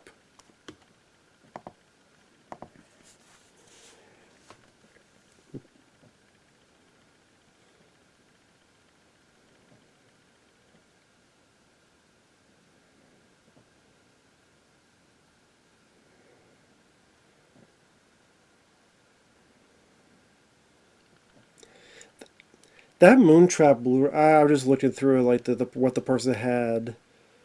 Like I guess the Moontrap Blu-ray that went out of print. On a side note, that Moontrap Blu-ray that came out was fucking garbage. For those who don't know, that's a film with Walter Koenig, Chekhov from Star Trek, and Bruce Campbell, of course, from Evil Dead. I think that's a fun B movie, but man, that Blu-ray, the way the film looks, it looks like the color timing is way off. It looks a lot more blue and like faded, and even the interviews, like the guy interviewing it didn't know what the fuck he was doing. He asked these stupid questions. And in one of the interviews, like something in the background falls. You hear the noise, and they just keep the interview going, and they kept the sound in there. Oh my god, man. So fucking awful. And it was DNR to hell. Again, the color timing. Yeah, anyway, that's a whole other rant. But yeah. Here we did more of the lovey-dovey stuff between Laura Dern and Eric Stoltz. Which, I don't have much to say. I mean, it's fine for what it is. It's not really the kind of stuff I gravitate towards. I'm much more of an action horror type of guy, but I don't think it's bad. I don't have anything to say about it. So yeah, apparently this does not have a Blu-ray in the U.S. It might have had one overseas, and that had an interview with the director. And again, if you go on streaming services, it's going to be that longer cut. I guess by 7 minutes or so, and then the Bruce Springsteen songs. So take that for you will.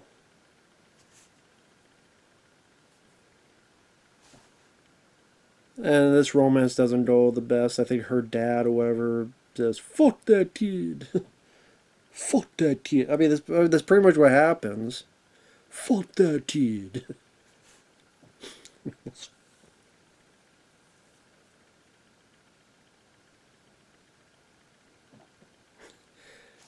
I just find it funny. Take a picture. I know you can't see it. Obviously, he can see it, but the blind lady can't. So I think the blind lady say, "Oh yeah, take the picture. I'm not gonna be able to see the fucking picture you took, but sure. Yes, take the thing that I can't see and will never be able to see." I'll be like, if I'm a blind person, like, don't take my fucking picture because I can't even see it.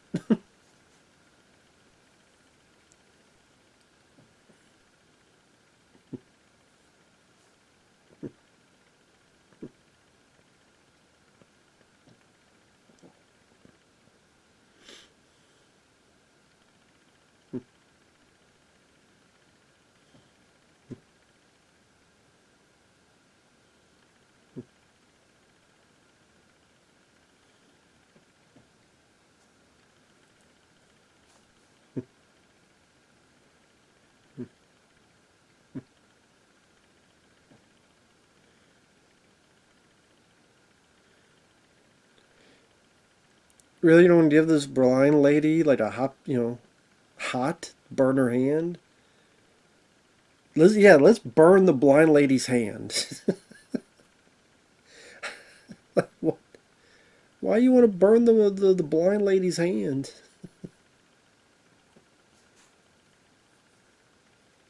So you got the cotton. I'm sure she's felt cotton before. If you're on a fucking pillow, you technically feeling cotton. I mean, if she's this old and hasn't felt cotton, I don't know what to tell you. New Year's Eve in July. That bullshit. That don't work. It ain't New Year's Eve in July. That's bullshit. I'll be the guy in the back. Bullshit. Ugly ass hats too they got. What the fuck? Even Macho Man Randy Savage wouldn't wear these hats. These are ugly as fuck hats. Well, I mean, some of them are blind, so I guess they wouldn't fucking matter. I mean, if you're blind, I don't care what hat you put on, I ain't gonna be able to see it anyway.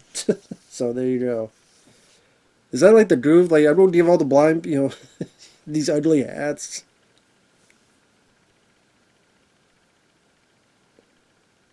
See, now you look at the background, like, who of these people are blind? And are they really making it seem like they are blind? Well, the one in the middle, I guess.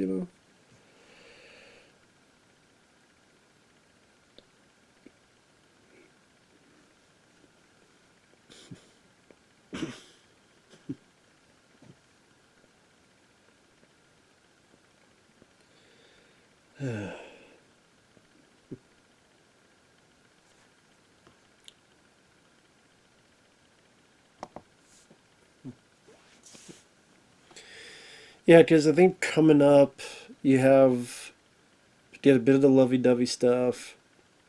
She won't be allowed to see him anymore because of her parents. Then I know you have the fight with him and his friend. Which his friend kind of disappeared. Lawrence Monason, he just kind of disappeared. When was the last time we saw him, now that I think about it? Been a long fucking time since we've seen him. Yeah, I can't remember the last time we fucking saw him. It's been a while.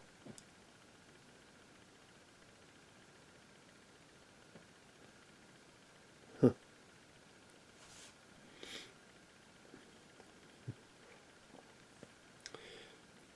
Yeah, but I have a feeling they did not go all the way. I mean, Kiss is nice. A kiss is but a kiss. But I'm guessing they didn't go all the way. That'd be funny. Well, I won't say funny, but I mean, I'm assuming maybe didn't we? Surprise! She's pregnant. But nah. He's not that type of guy. He ain't that type of guy. Nah.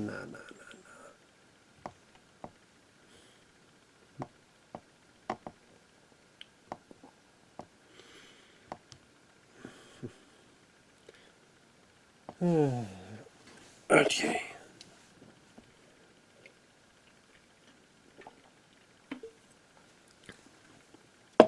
Let me look at what else has Peter Bogdanovich done.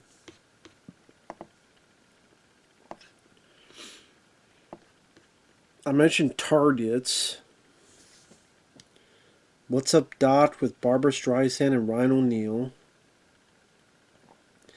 Paper Moon, I've heard of. Let's see.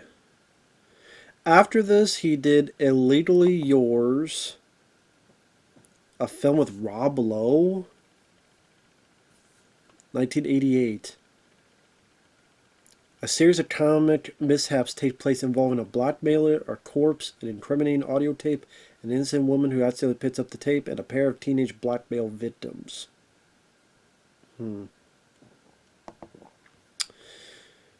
Then you have Texasville.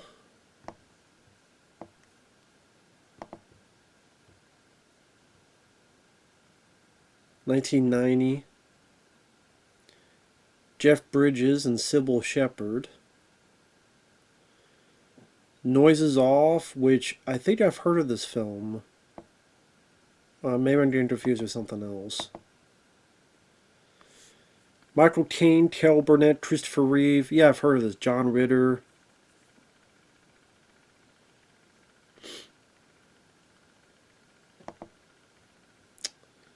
The Thing Called Love with Samantha Mathis. Oh, from Broken Arrow and the Super Mario Brothers movie. River Phoenix was in it, and Sandra Bullock. The Cat's Meow in 2000 with Kirsten Dunst. Last film was She's Funny That Way with Owen Wilson and Imogen Poots. He did some documentaries. One on Buster Keaton called The Great Buster, a celebration in 2018.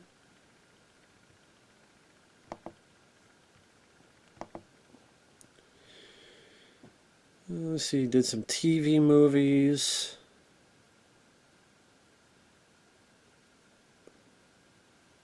Yeah, but it looks like the last film was She's Funny That Way, and the last documentary was The Great Buster on Buster Keaton. So, actually, that Buster Keaton one might have been the last thing he did, and then the She's Funny That Way movie, 2014. This is when his friends got to tell him about the trip. Can't do the trip. Yeah, I don't remember the last time he was in the damn movie, though.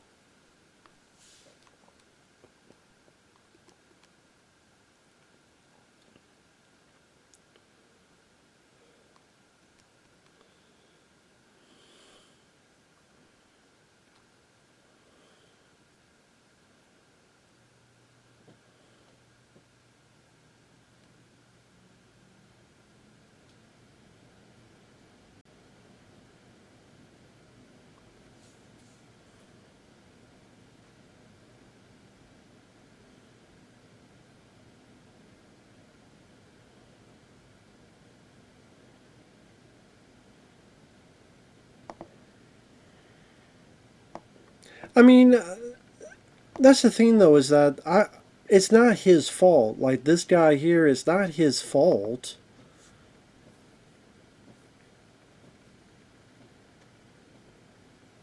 I mean, he's moving back to Michigan. He's gonna live with his dad. There's not much he can do.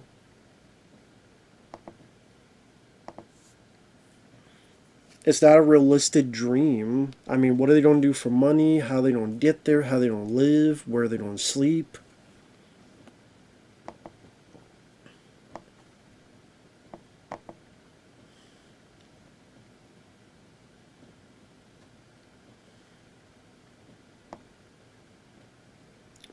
I would say he's pretty damn harsh to his friend. Pretty damn harsh. And he didn't really deserve that. I don't think there's a moment either where they patch things up or such.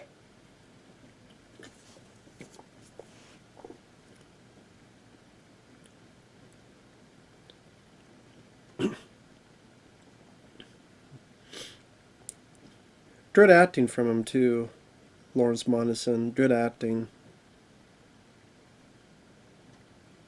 I don't know about him as a person, but as an actor, I always liked him. He was good in the bit role in the final chapter, the Friday the 13th film. He was good in The Last American Virgin. He was good in this, so.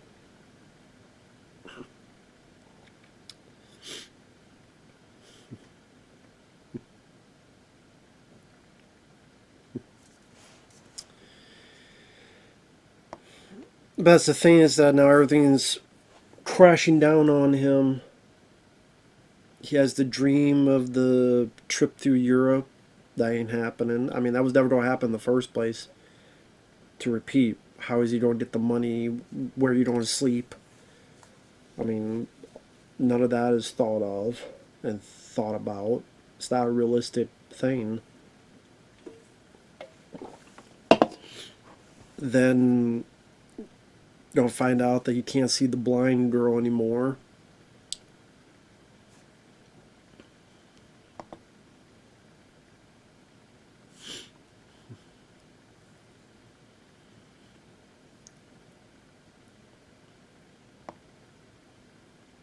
I know there's a bit coming up where there's a bull and he slams him against the wall. I can't remove my mask. Why don't you try to remove yours? Something like that with a line.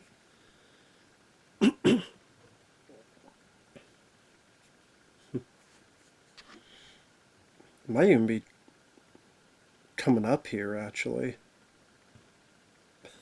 Yeah, that scene might actually be coming up.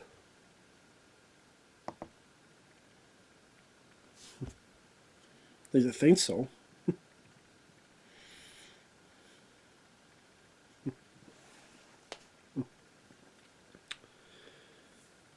Yeah, he's not with the kids he used to be at the other school, but then. There you go.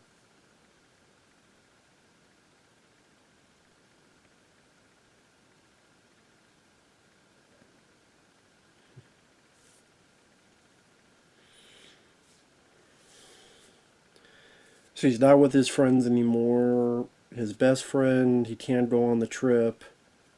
The girlfriend, he can't. That's pretty much done and gone.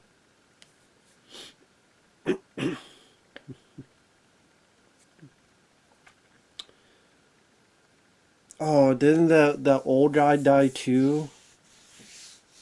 I think that old guy, the guy we saw earlier, the older guy, I think he died, right? Yeah, I think so. I mean, he was, like I said, I can't remember the last time we saw that character. So I remember when I first saw him, like, who? Who was that? But,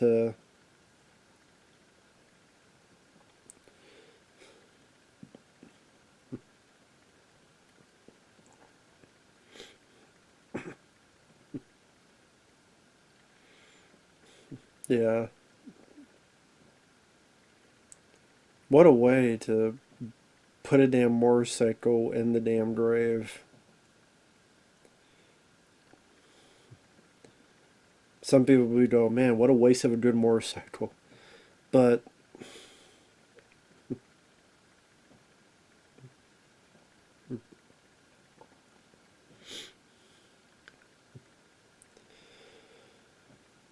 I remember at times thinking I wish Sam Elliott, there was more of him in the movie. Well, I know it's stupid to say because he's in there throughout the film, but I don't know.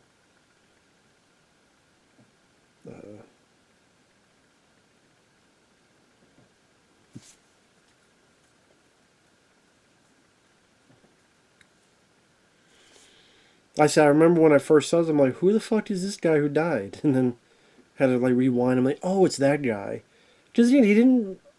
I didn't feel he was like that big of a character or that major of a character. It didn't feel like he was that major of a character.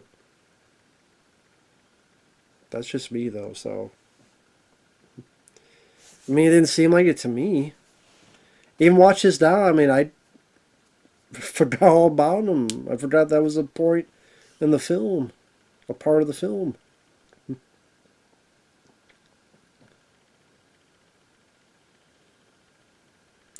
Yeah, that's smart. Shoot a gun. No cops will be coming anytime soon. Always smart to be shooting guns. Make it easier to be arrested.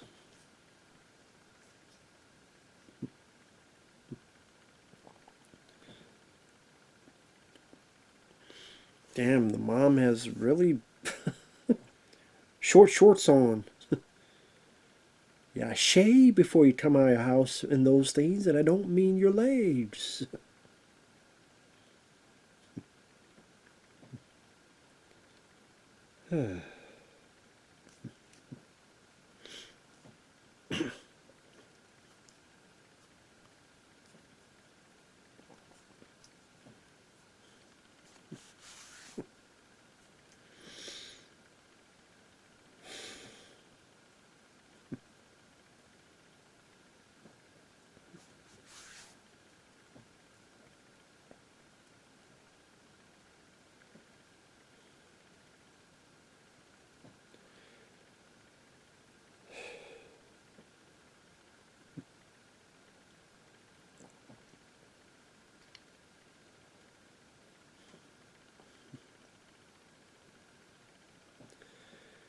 Is this when he's gonna try to talk to that girl?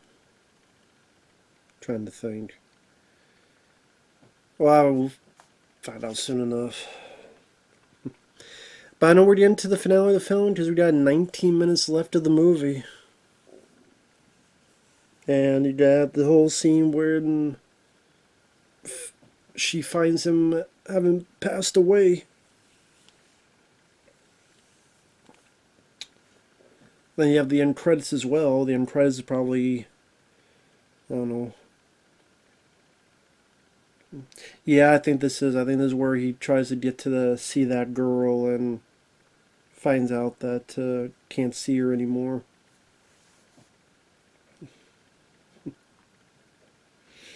Yeah, I believe so.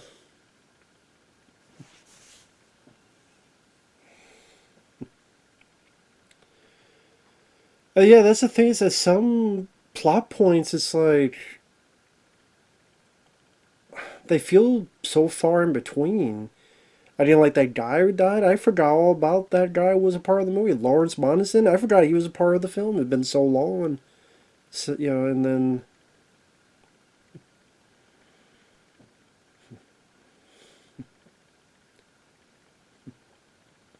because he had the bit with the whole blind camp, whatever you want to call it. Then you had the whole thing with the grandparents.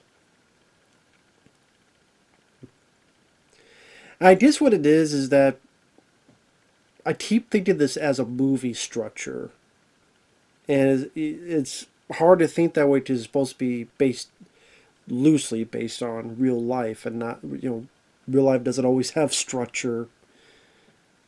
So it's like I forget about that. Then I think of it as like a movie structure. So, oh, there'll be a moment where the Cher and her grandfather, and I don't know.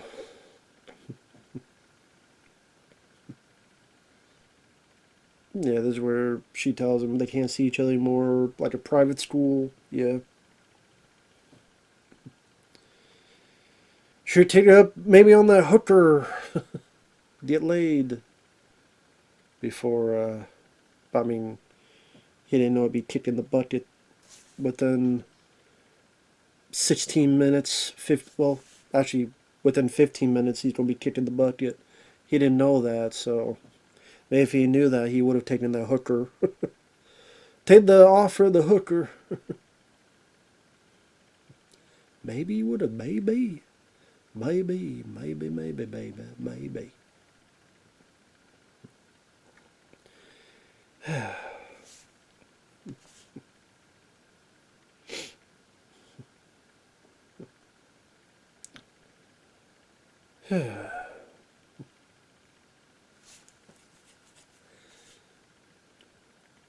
Oh my god.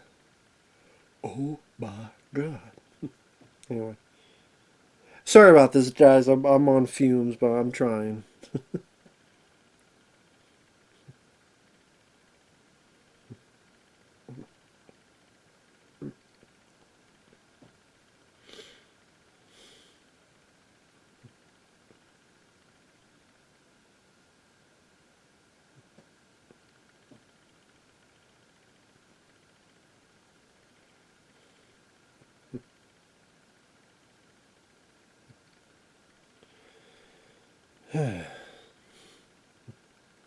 I mean, it's definitely a tragic story, of course.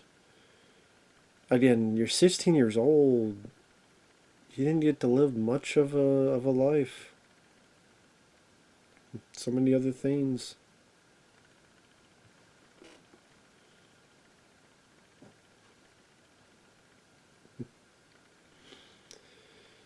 Like I said, I don't know the whole. So I don't know the whole story of the guy. So I don't know if this thing with the blind girl actually ever happened, or just again one of those dramatic licenses to take up on. I don't know.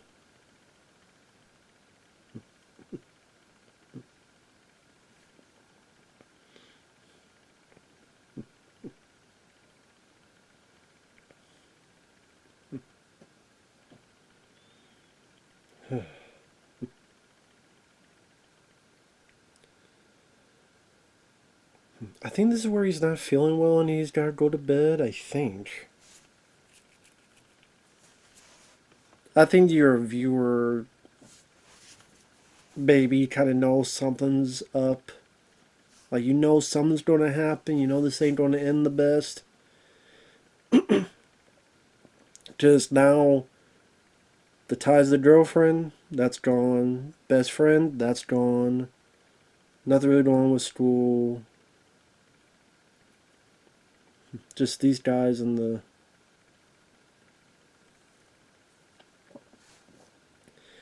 So yeah, I guess the whole thing with him being in a wheelchair and stuff, they took that out. I mean, like you said, the it was what 10, 12 years, and they put it to a year and a half. So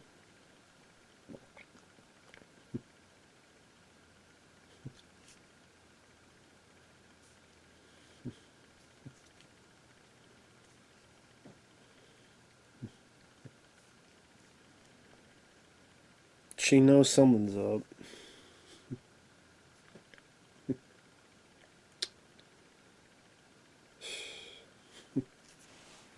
But it's very sad, very tragic.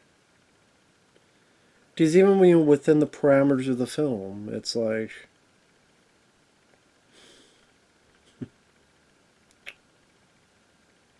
he didn't get to follow his dream of taking the trip through Europe.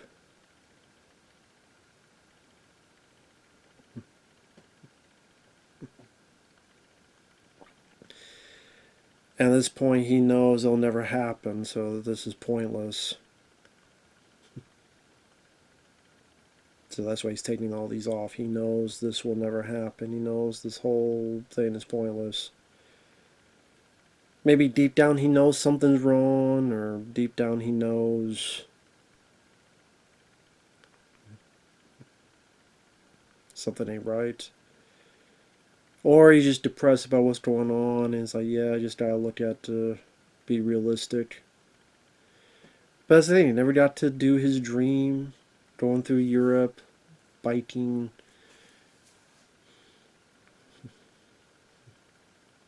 Never got to, with the lady. All that stuff. I mean, it's tragic. Never got to live a full life. I mean, you got to think about, every day there's terrible stuff going on in the whole world. People that don't get to live their life to fruition.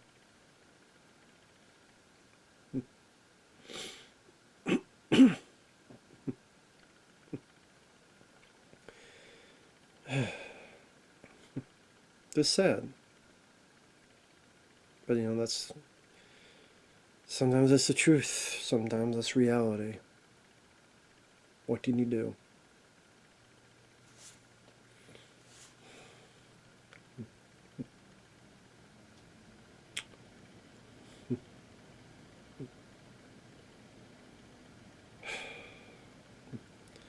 And that's the last moment.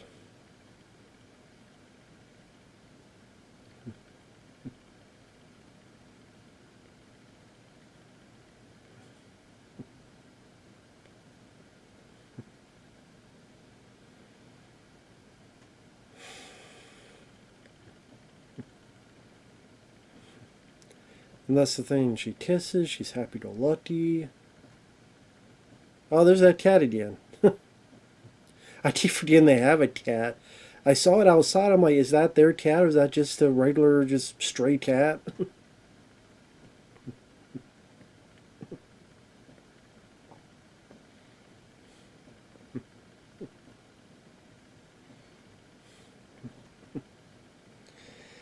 This is a tough scene. I do remember this being a very tough scene to watch. Because I think Cher does a really good job. A really good job.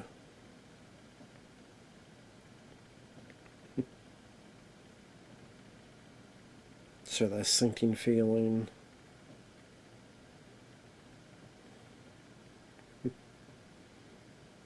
Like, okay, I gotta be wrong, gotta be wrong.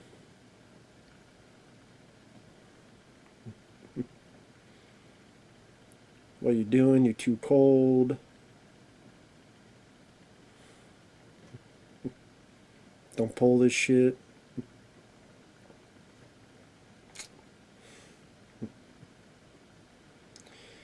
Because, what we saw earlier with those doctors, what Andrew Robinson was saying, and he was sadly right.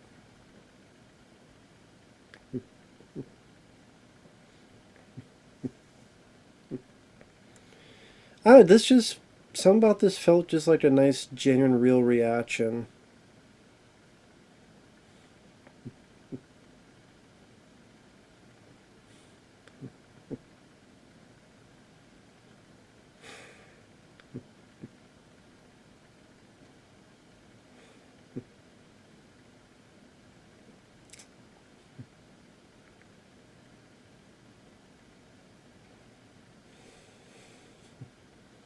You just want bright stuff. You just want to be crazy. You just want to.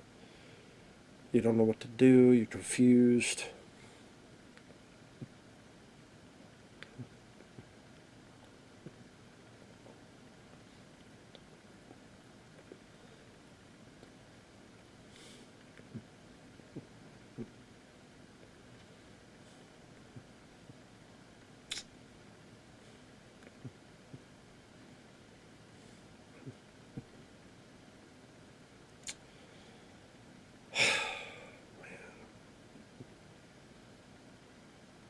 Yeah.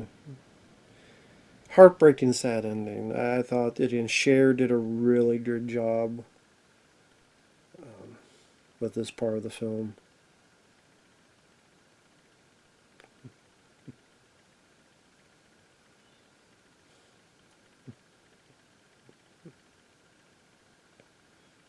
That's where she notices.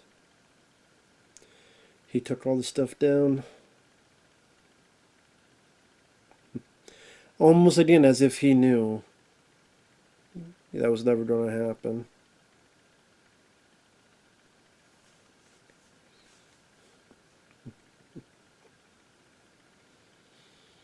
Now it's like just to have something to do. I hate pin all this stuff up just to give you something to do.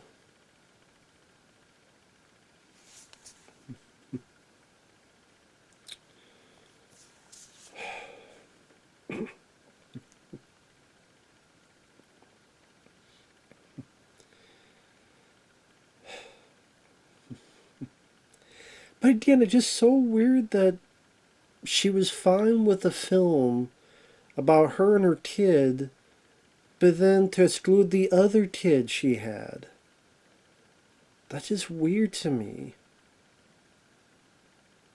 Okay, this represents my life. Oh, here's my other kid that's not even in the film. This is weird. I don't know. I don't understand that. I don't. It's like the Iron Claw. I like that film, but why would you not have all of the brothers? We don't merge. No, you don't need to merge. Like, as if he didn't matter. What the fuck? That's more insulting.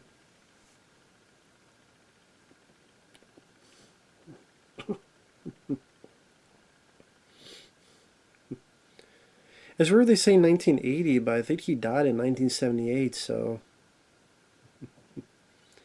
Wonder why they went with the 1980.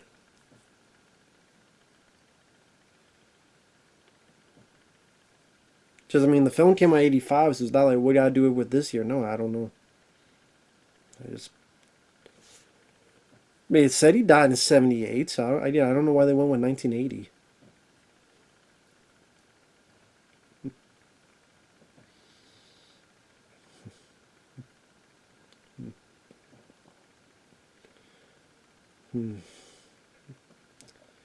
See, I think, like, because I watched it before I did this, the ending with Bob Seger, roll me away tonight.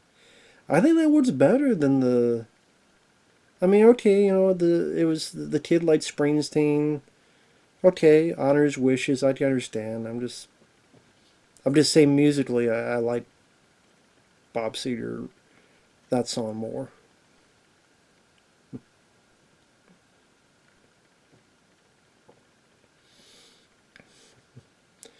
Cher did a really good job with the role.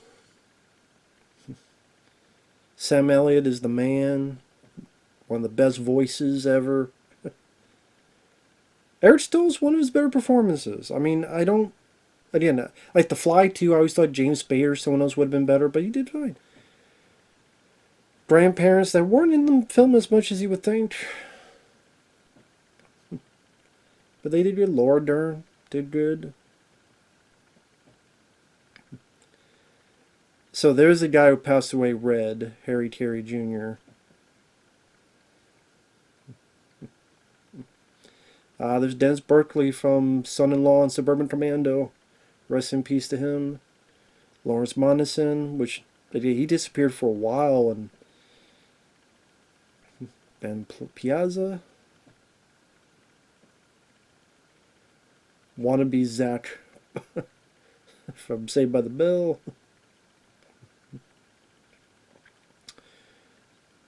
Oh, Kelly Mentor, but Kelly Jo Mentor from People Under the Stairs in Nightmare on Elm Street Part 5. And there you go. Stephen James, instead of Steve James, Andrew Robinson. Nick Cassavetes. Definitely recognize that name. Let's see, see if there's any other names I recognize. No, so far no. And there you go. So, got about 2.5 minutes of credits.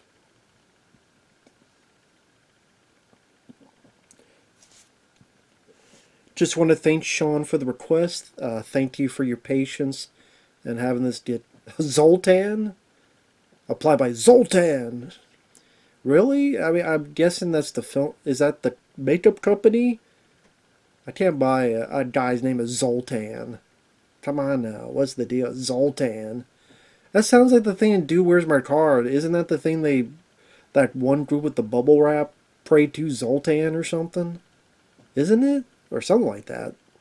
So the Zoltan name dropped me. Zoltan. What the fuck? I don't know. I don't know if I could take anyone seriously named Zoltan. Tetnatriller. Maybe that's what we need nowadays. Now, obviously, they must have redone this because. Oh, I guess maybe they did this originally, then again, when it got changed up, they put these back in. Because they would have said the Bob Seger songs in the original version, but here you have the. And the thing is, like, they don't look like brand new text, so it must have been. Like, this was a done and supposed to be in there, and then Peter Bogdanovich said they were switched without his say so, and that I don't know if he won the lawsuit, but good golly, Miss Molly, too fruity, I'm Rudy, slipping and sliding away. There you go. I wanna hold your hand. I wanna hold your hand. Damn, you realize, like, Grateful Dead, The Beatles, Little Richard, Bruce Springsteen. Wonder if that's why there's an issue of getting this on Blu-ray in the U.S. Maybe. But with that said, thank you, Shawn, for the request. I know I have a few more to get for you, but again, thank you for your patience. Take care, everyone who watched to the end, and we will see you in the next video. Bye-bye for now. Later.